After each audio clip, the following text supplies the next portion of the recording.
disaster opportunists, which is exactly right. Disaster tourists. There are government employees that are still waiting for paychecks, back paychecks months ago. Yeah. You know, what are the odds that they're going to get paid quickly for this Harry and Meghan visit? Right, talking about people who are always on their game, especially when it comes to trying to drum up support and get content for their next Netflix project. The Duke and Duchess of Montecito, Harry and Meghan, have gone on a, well, let's say a quasi-royal tour of Nigeria. They certainly haven't been meeting President Meghan Markle and Prince Harry may no longer be working royals, but their recent trip to Nigeria looked very much like a royal tour of their own. Meghan really is a great tour for representing a modern royal family, but not long after that tour did Meghan sort of do her doe-eyed crying to the camera and say, nobody knows how hard it is. And then off they went to Canada, then America, and have decided really that they miss it and clearly want to continue doing it. So have flown off. We're in America now, and we don't give a shit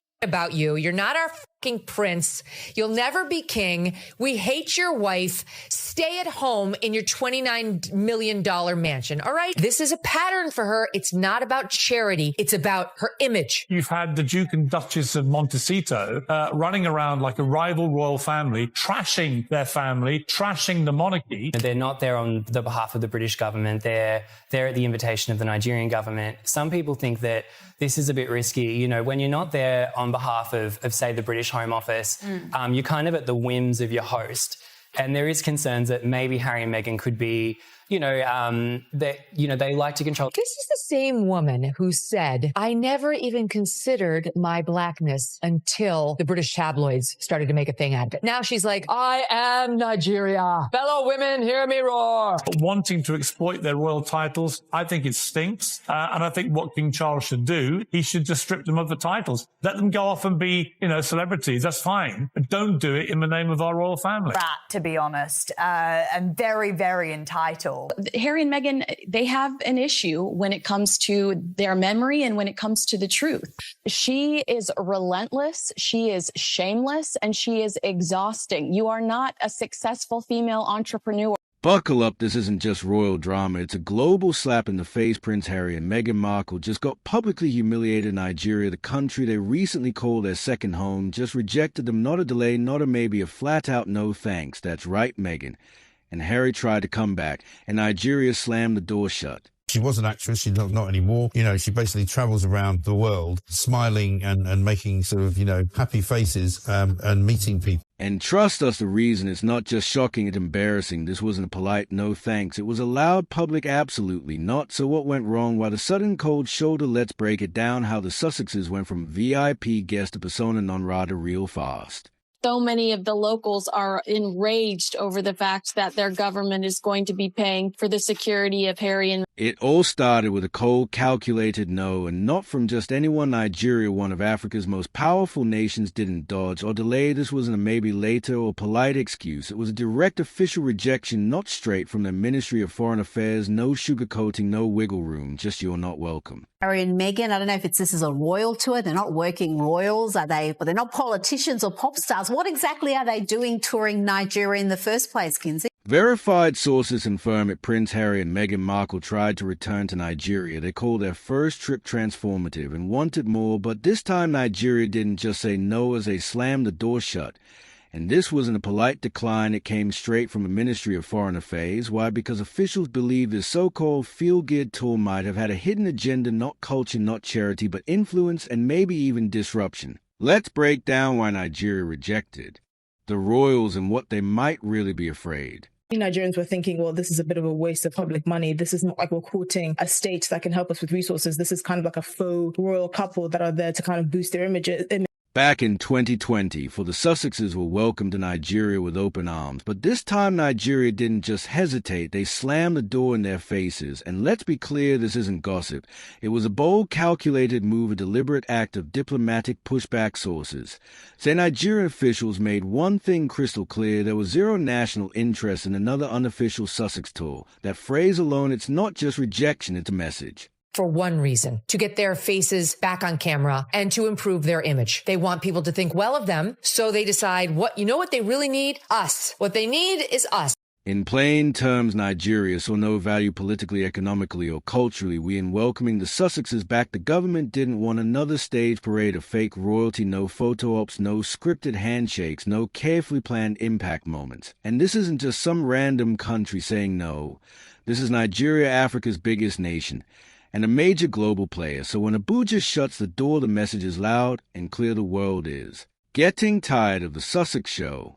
For the basketball court, I just think that all they do is talk, and very little action. And now let's talk about why this rejection really stings one of the biggest sore spots. Their first visit felt fake, to many Nigerians more like a publicity tour than a real cultural exchange. But the moment that truly lit the fuse, Meghan Markle standing in front of a cheering crowd announcing she's 43% Nigerian thanks to a mail-order DNA test, to many it felt less like a tribute and more like a punchline. Was it pride or was it performance?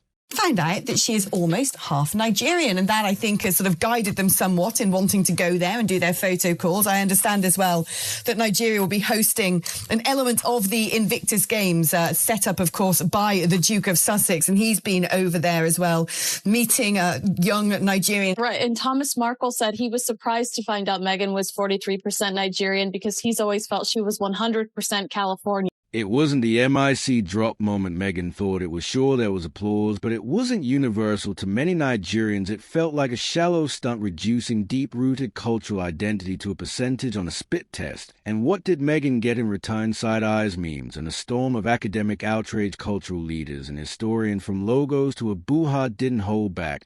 They called it what they believed it truly was: ancestral cosplay.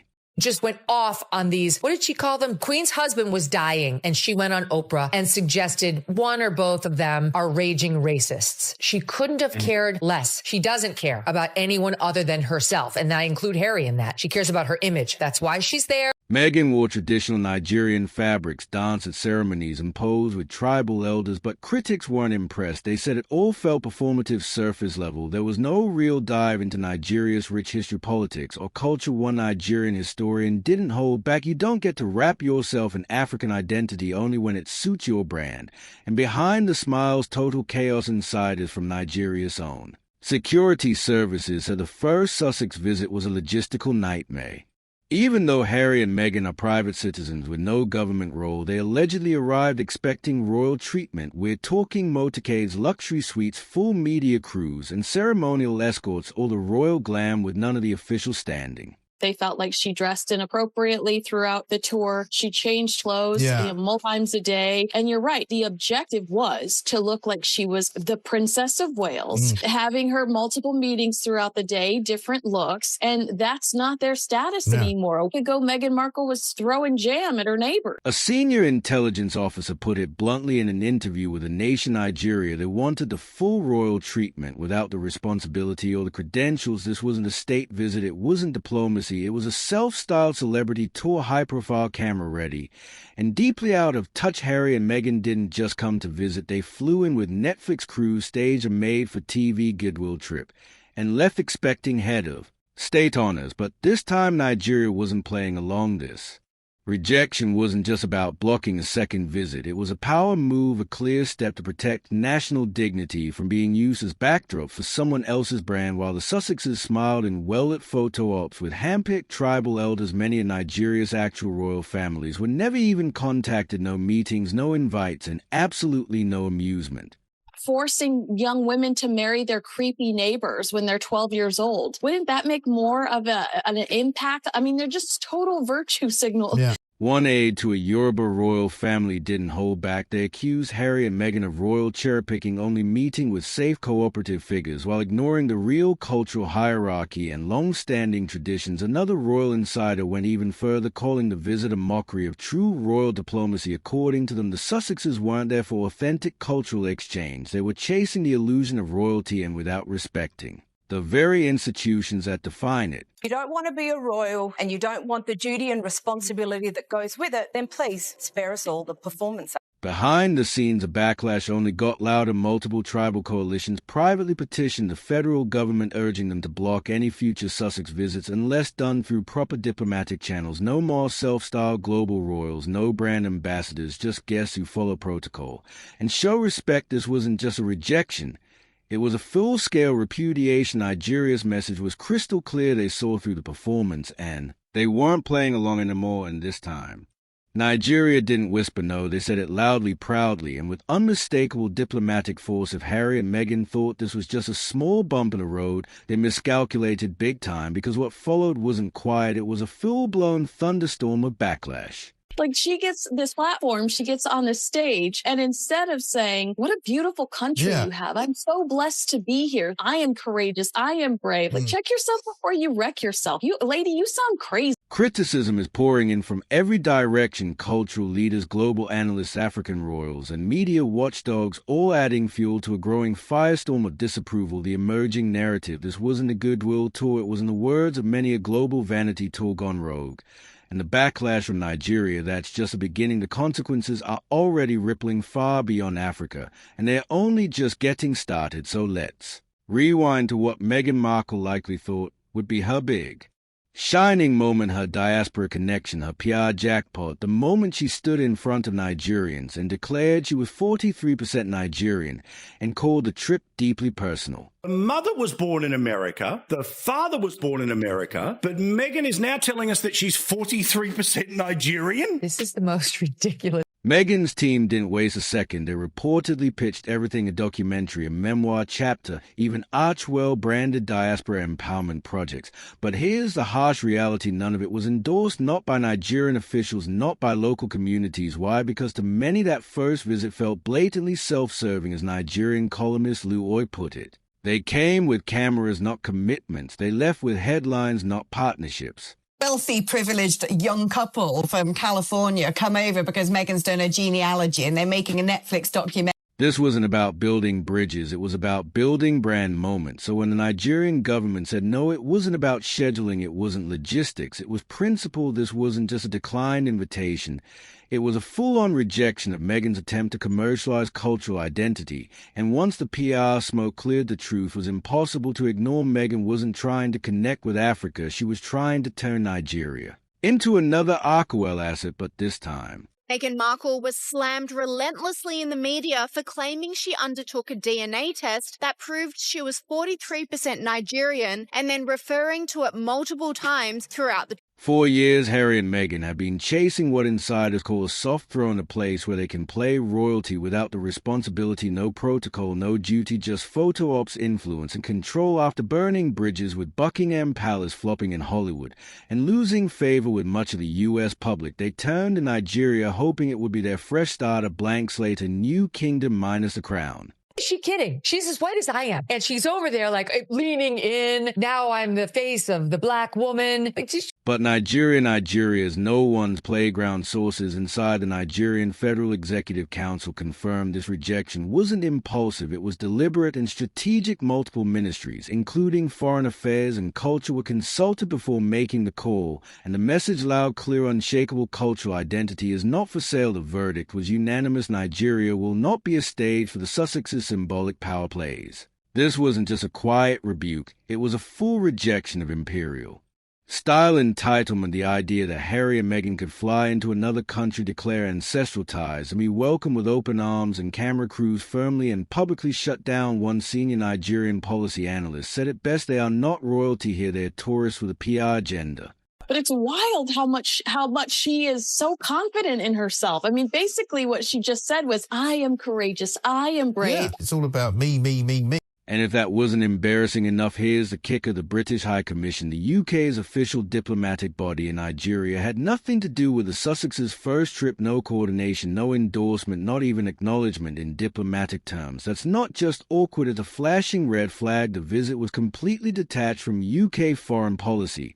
And that matters. Why? Because it made Harry and Meghan look like rogue actors using their ex-royal titles to insert themselves into complex geopolitical territory with no official role, no credentials, no backing. One former UK diplomat in Abuja put it bluntly: the Sussexes acted like they were on official business. They weren't, and everyone knew it, especially the Nigerians. And behind closed doors, British officials were quietly relieved when Nigeria shut the door on a second visit. According to one insider, the UK Foreign Office had already flagged the couple as potential diplomatic liability, a PR crisis waiting to happen, if any.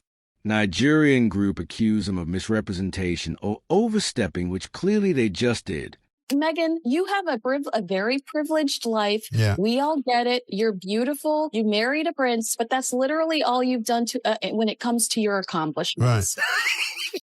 The Sussexes now find themselves in the worst possible position, exposed, unendorsed, and unwanted. Their global influence isn't just fading, it's unraveling fast. And while Nigeria was a flashpoint, this isn't just about one country across the continent. There's a rising wave of resistance to what scholars are now calling celebrity colonialism the pattern. Wealthy Western figures parachute into African nations, deliver emotional speeches, pose for headlines, and leave their take-home social capital and Polish content, but leave behind no real investment, no meaningful change. Nigerian author and sociologist Dr. Femi Dena said it best in a recent TV interview.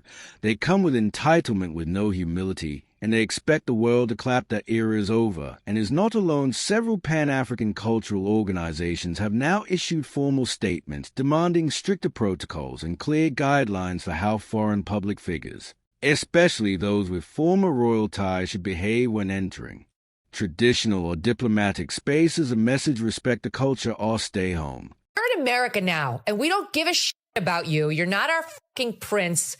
You'll never be king. We hate your wife. Stay at home in your $29 million mansion. All right. Some critics went even further by calling Meghan's Nigeria trip a textbook case of Western opportunism wrapped in the language of cultural connection.